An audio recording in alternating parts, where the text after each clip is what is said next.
Good morning, everybody. I'm Charlie Fink. I'm here with my friend Ted Schilowitz, Futurist at Viacom's Paramount Picture, and it's This Week in XR, April 30th, 2021. Sounds crazy to say that date, Ted. How are you today? I'm good. It has been an interesting 17, 18 months in the bubble upon bubble upon bubble that is now starting to stretch a little bit, and everybody's vaccinated or getting vaccinated, and things are starting to take the next step in the equation. Well, So that's here a we great are. segue. That's a great segue into our first story. We're going to go through the top of the news pretty quickly this week, folks. We've got Wright, who just launched an amazing 3D display called Campfire, which is based in part on the old Meta headset. They went out of business, I believe, at the end of 2018. They had a very charismatic founder and a big vision, but they got the timing exactly wrong. So it's great to see that some team has taken that tech and really realized some of its tremendous potential. So we'll hear more about that in a few minutes, but Ted brought up the new normal, and conferences are giving us a bit of a preview of what that means. Tribeca has taken probably the most interesting approach. The most obvious approach is CES is saying they're in the real. It's in January. Everybody will be masked up. I think there'll be a lot of pent up demand. The big unknown is the international contingent, which has become epically large at CES and could count for at least 25% of the people there. So we shall see how other countries are feeling about people coming and going as casually as we used to in the real. And then we've got the most interesting. So Burning Man said no, they're not going this year. No word from them about the virtual Burning Man, although Black Rock City does exist in AltSpace VR, and is probably continues to be one of their most interesting destinations. But we've got the Tribeca Interactive as part of the Tribeca Film Festival, and they've taken perhaps the most interesting approach. They've still got some VR that's going to be local, and they've got an extensive and highly transparent sterilization protocol to make people feel okay about sharing headsets. I think it's only half a dozen VR exhibitions are live, but that is, exactly 600% more than zero. They've also, in addition, they're doing a pure VR thing in the Museum of Other Realities. And but the part that has me the most excited is they've got mobile AR art all over the city. Yeah. Which I think is a brilliant idea. It's perfect for the times. Location-based things that get us outside is exactly what people need right now. Right. And this is kind of this hybrid sort of again, what we describe in this term, the new normal, the hybridization of a live in the real world event and the digital assets and the digital accessibility. So they're sort of taking these baby steps to try and figure out how do you cultivate a live audience, because that is so important to festival culture, but also expand upon their digital footprint. And I hither back to a day, it was in the last year or two when Apple did a very similar thing where they engaged a number of AR artists, and throughout New York City you could use your iPhone and you could wander around the city, hold the phone up and see these big kind of ribbon art things kind of happen. And a couple of years ago, Tribeca did this with Bose on site when you and I were there, Charlie, with a visual experience. You wore the Bose audio headsets, you held up your smartphone, and there was a visual experience that wasn't really there. Precursors to the wearable age that we feel like we're all heading into over this next 5-year span or so. So our last news piece before we get into our interview with Jay is that Proximie, a UK company that does a kind of see what I see technology for surgeons so they can remotely guide an attending surgeon conceivably on the other side of the world as they attempt a procedure that could generally be done only by a specialist. But of course, most people in the world don't have access to a specialist. So this is a compelling idea. And they've raised 49 million total for it.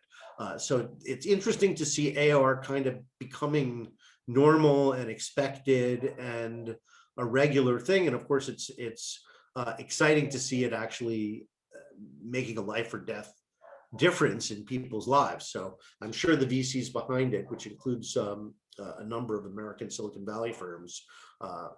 That's what makes them excited about it. Any example of XR for good should be seized upon by all evangelists and waved around like a flag. Agreed. And I would say out of all the AR mixed reality use cases, this may be the most overtly obvious one, is the paint by numbers effect, right?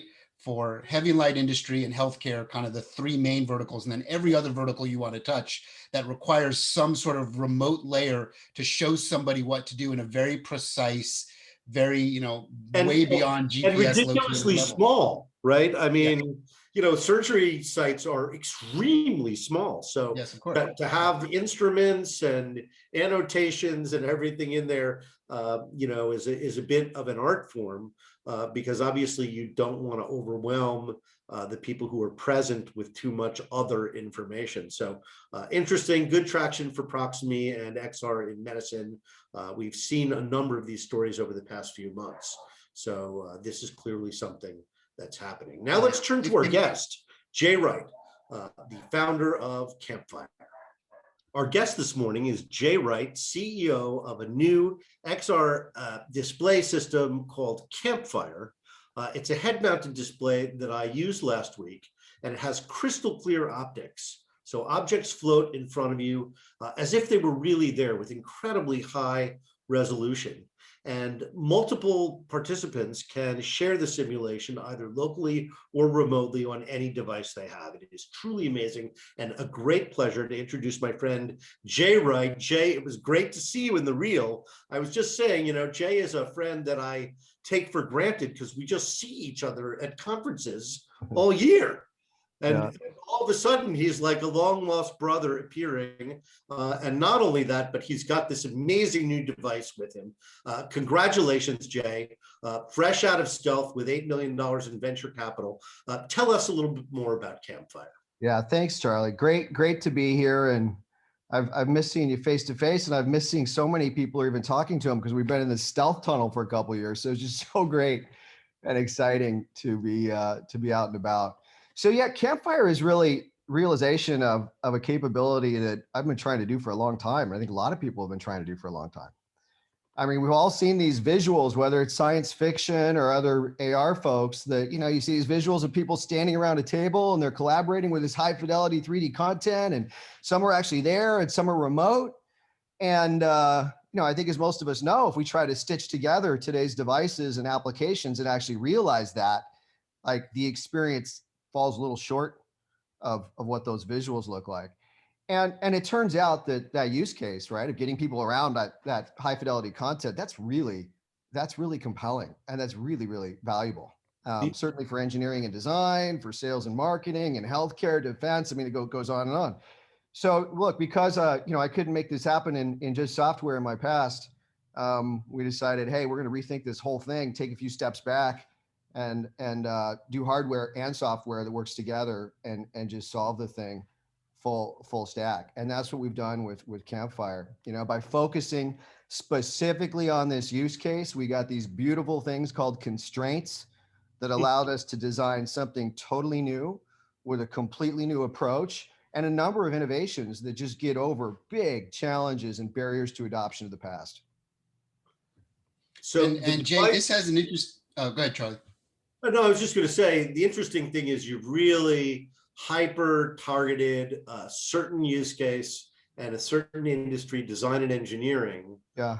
Rather than trying to build a Swiss Army knife that is all things to all people, you've really focused on those professionals. And I think one of the most compelling endorsements of that approach is that Frog Design, the famous Silicon Valley design shop that used to be involved with Apple, was your partner in designing the headset, and they are now using it as part of their design workflow. Yeah. Which I don't think there could be a bigger compliment than a company like Frog adopting your technology after helping you to build it. Yeah. Look, I mean, when I started this at the very beginning, I wanted to make sure that we have people on board that were top of their field for the type of customer that we were going after. And Frog was at the top of that list, right? So we went in with the very first prototype of the system, they were interested. When COVID hit, that interest took a whole new level because it just became so much more strategic and so much more of a pain point. And that's where we jumped in and worked together. And they sprinkled their pixie dust all over our brand and all over our devices. And I'm just super pleased with the result. But Charlie, you made a great point before that's worth emphasizing. Focus on a particular use case. Look, I don't think that we're at a stage today where you can do a general purpose thing that goes on your head that realizes all the visions that people have for this stuff. We're not there. We're just not there. There's too many trade-offs involved. So I think for things to be successful in the near to midterm, you really gotta focus on the use case and make sure every technology decision you're making, every feature decision you're making is in service of that use case. And if it's not, you probably don't need it. Yeah, I was going to bring up because broadly, as folks like Charlie and I study this space, the unlayering of the onion of the story of mixed reality is starting to become somewhat similar to if you track backwards into the age of the computer titans that exist today, and how many different moments of acquisition and pieces and parts and things that were assembled and reassembled and brought back to life in new ways that ultimately created the right moment. And I think Campfire might be one of those stories, right? Because there's an interesting backstory of devices and companies that lived and dropped and then disappeared and came back. So maybe you want to. I've got to bring up the elephant in the room that Ted is referring to, which is Meta, of course. Yes. As soon as I started posting about Campfire, I was like buried with a tidal wave of, is it Meta? What's its relationship to Meta? So what can you tell us about that, Jay? Yeah. So I'll tell you, I'm sure you guys remember Meta and the Meta 2. Of course. I put that thing on a number of times and I'm like, oh my God, this is by far the best sort of display system I've seen. I mean, it's not a consumer form factor, but if we're just talking about visuals, like, oh my God.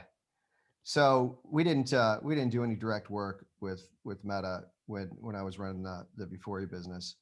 But after the whole kind of Meta thing met its fate, I don't know, some months later, I got a call, actually a text message from somebody that said, hey, you ought to talk to these guys that bought the Meta assets.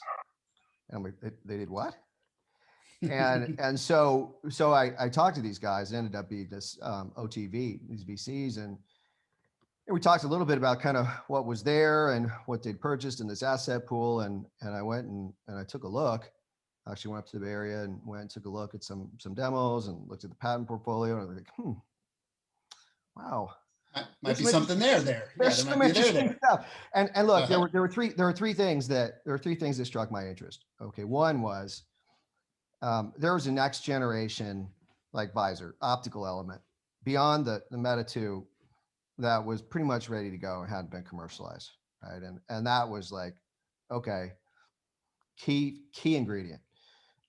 Number two, there's a pretty substantial patent portfolio. Right. And coming out of Qualcomm, I obviously realized the value of a patent portfolio. And I feel like if you're going to build something big in this space, you've got to have a substantial patent portfolio around, whether it's your stuff or others, because although people aren't making money here yet, when they do, sparks are going to fly.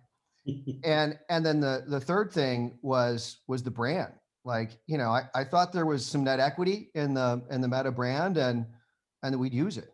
And, as it happened, we didn't. I kind of changed my position on net equity in the brand, but those were some key assets and key building blocks. So there's not a lot of the same people from that former company. We have one person who was formerly with Meta, but those assets were definitely key building blocks that we mixed together with many others to realize this new product. So it's all new people, it's a new strategy, it's a new company, it's new investors.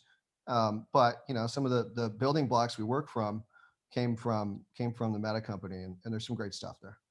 Yeah, and that makes sense to a lot of us that really track this space deeply. Is the bones of this technology run deep, and it requires a lot of steps to the equation to get to where we are today, and probably get to the next 10 years. It's going to evolve, and there's going to be a whole bunch more different pieces and parts of this, some that will succeed, some that won't, but we're all angling towards a trajectory, and you're proving a part of that trajectory that's pretty valuable. Yeah, I think we're at a little bit of a magical, maybe renaissance time for this whole space, because there is a confluence of core technologies that are not available that wasn't 5 years ago or wasn't 10 years ago. And you know, I was telling somebody yesterday, Campfire is but one recipe that can be made from those ingredients. And look, I think there's many others. And some of those ingredients came from, you know, guys that took big swings and companies that took big swings and aren't around, things like Meta. And, you know, some of those building blocks are offspring of, you know, Apple with things like ARKit and Microsoft with things like Mesh. I mean, we've got great stuff to build from for the people that know how to mix these things together. Well, Marin told me that Meta would be back, and here we are. So, do you have any contact? Marin, for those of you who are listening, was the charismatic founder of Meta, and his premise for Meta was screen replacement. Right? Yeah. Monitors are bad. We'd rather have multiple monitors in our space around you. So he was thinking of people at work, people in the finance industry, journalists who have to have a lot of screens and a lot of tabs open. And why not make that spatial? And there were two big problems. One is the use case was wrong, because nobody's going to sit at work with multiple headsets on, with a headset on for the benefit of multiple screens, which they probably have already. So they were scrambling for a use case. And of course, the other problem with Meta, which Marin ultimately thought was its downfall, was a technology hurdle, because they had this curvilinear glass, which you do not have. They had this curvilinear glass, and they could never really properly account for the distortion that created for the text on the screens. So, and then of course, they famously ran out of money, probably the worst possible moment in the trough of disillusionment. And their investors couldn't bail them out. They claimed there were Chinese investors who had bailed as a result of the emerging American trade war with China. So that was the end of Meta, and they were bought out. But it's a great story. It was a good idea. It just was ahead of its time. And, you know, unlike what you're doing, Jay, it just didn't have the focus. You can't make a headset for everyone yet. It's so hard. I'll tell you, focus is just so hard in this space. I mean, even when I was doing Euphoria at Qualcomm scale, right? I mean, you've got partners coming in from everywhere with different ideas. You know, somebody that's really high profile in their industry, whether it's Hollywood or healthcare or automotive. You got executives that get excited about going different directions and doing different things. It's really, really hard to keep focus. And the other thing that makes it so hard is that the end game for this stuff's so damn exciting.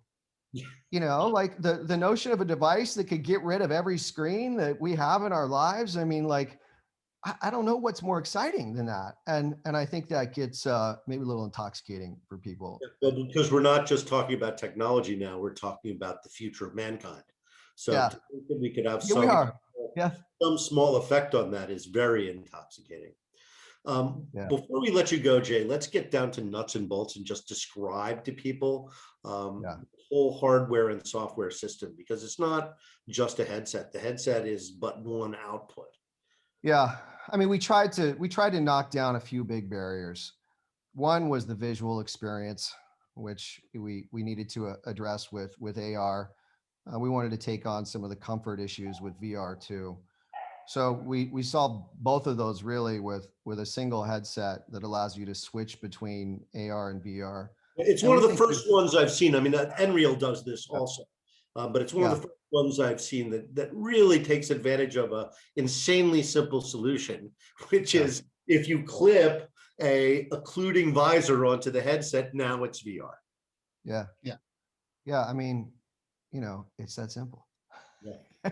It can be. One thing I wanted to tell people was it's dependent on a desktop device that looks a little bit like a mushroom phone that was run over by a truck. It's flat, it lays across the desk. I guess it puts out a magnetic signal or something that anchors the image reflected on the screen. Look, the other big challenge, and I know you guys know because you've tried these things, but trying to set up an environment so that you can get multiple AR and VR devices together all in the same room or different locations is an exercise in frustration at best. And you got to set it up. And then once you set it up, you got to actually get the experience to light up and be there, and then have people know where the hell the experience is to look at. And there's so much friction in this that it's almost comical. So what we did is said, hey, we got to get rid of all this friction. And the end game for what we want is we want the robustness, the intuitiveness, and reliability of a monitor, just our own traditional monitor for these shared holographic experiences. Monitor, you turn it on, it works all the time, whether one person is looking at it or 5 people are looking at it. It works in a room full of crap. It works in a white room. It works in all kinds of rooms. And so the way we achieve that is through this device called the console. So the console is essentially acting as if it were a monitor or a 3D monitor, 3D projector, however you want to think about it. And it's completely intuitive, right? There's none of this. I'm putting on my headset and like, hey, where am I? Where are you? Hey, Ted, what are we looking at? Like, that doesn't happen. Real intuitive. Yeah, you know where to look. As simple as a monitor. Now, the other thing that we've done is this thing houses our tracking system, right? So this will work in any indoor environment, but this is not about a mobile user. This is about a knowledge worker in an office or indoor environment. And it instantly unifies everybody in the same coordinate system. Boom. So everyone's looking at the same thing, the same time. They know where the content's going to appear. They know where the other people are going to appear around it. And it just works. So I could tell you, after, someone that's spent more than a decade building the low-level kind of computer vision and tracking tech that, is another way to skin this cat, man, this is just a really elegant, simple solution. And it's really, really intuitive for users also. Where can people? Well, and I'm going to give you an example of where some of the challenges that you're talking about exist, even in the here and now.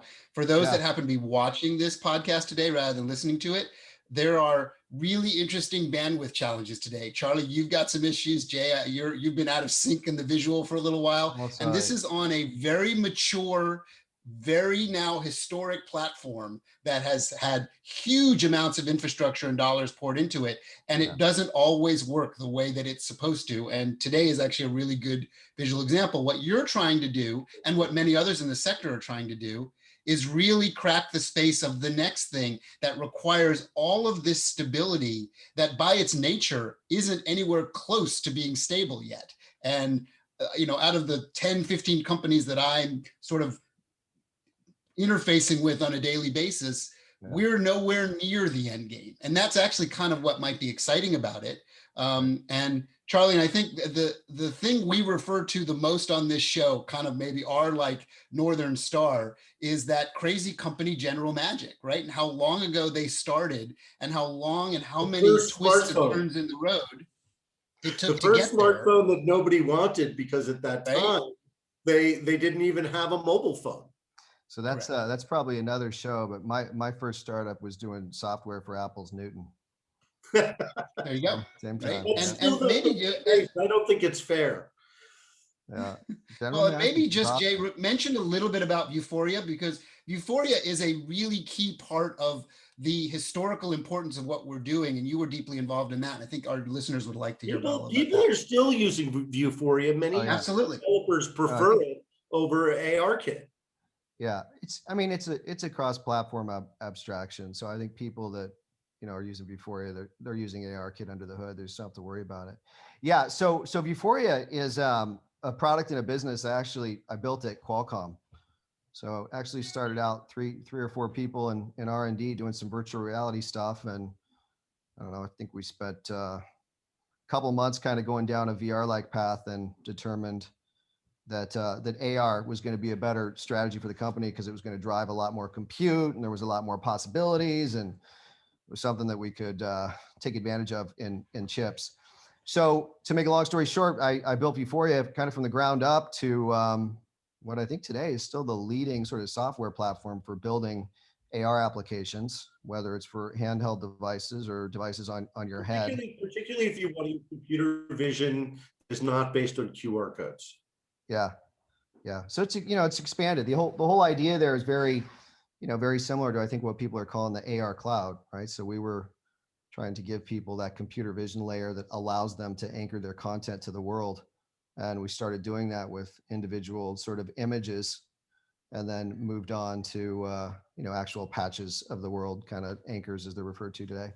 The other thing we did with Euphoria, right after we sold it to PTC, is we went from the developer platform into the application space, kind of moving up the stack. And that's where, or when we launched Euphoria Chalk in the remote assist area, which I think, Charlie, was probably the last time we were face to face. Yeah, I think that was AWE 617, maybe. I think so. Yep. So she's Yeah.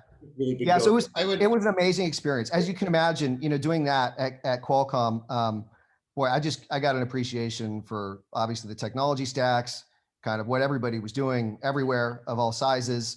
But most important and most interesting for me, for what my passion is, which is kind of, building products and crafting a path to market, I got a really good appreciation for the barriers to adoption for all these various use cases, right? And whether it's consumer or enterprise, and really, I agree with you. You have to take the friction out if you Mhm. want people to use this all the time.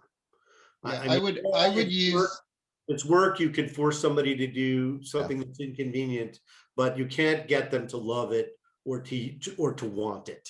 Yeah. And I think that's why it has to be that easy. It's sort of, in a way, why does Zoom work? Well, it's just one click and you're in.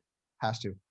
There can't be any training involved. I can't have to teach you to use this. And our goal with Campfire is you got to take this stuff out of the box. You got to be able to plug it in with no more difficulty than you plug in a monitor, and then you download a couple apps and go.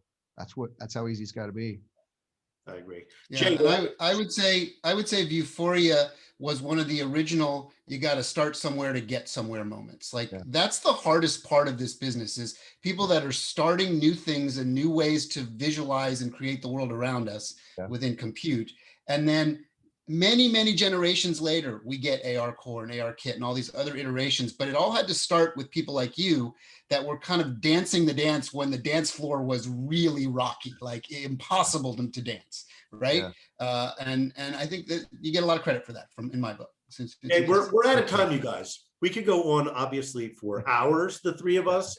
Jay, it is great to see you. Thank you so much for coming on the show today. There's so much to talk about. Campfire, new 3D design system targeting the design and engineering industries. Jay, where can people take a look and play with this new technology? Hit the website, campfire3d.com.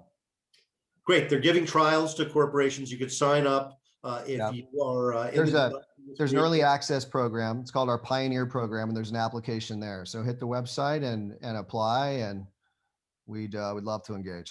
Thank you. So that's our show for this week, everybody. Thanks for spending half an hour with us, and we'll look forward to getting with you next Friday. Jay, have a great weekend. Ted, same to you. You too. Thanks, guys. Thanks, Charlie. All right. Bye-bye.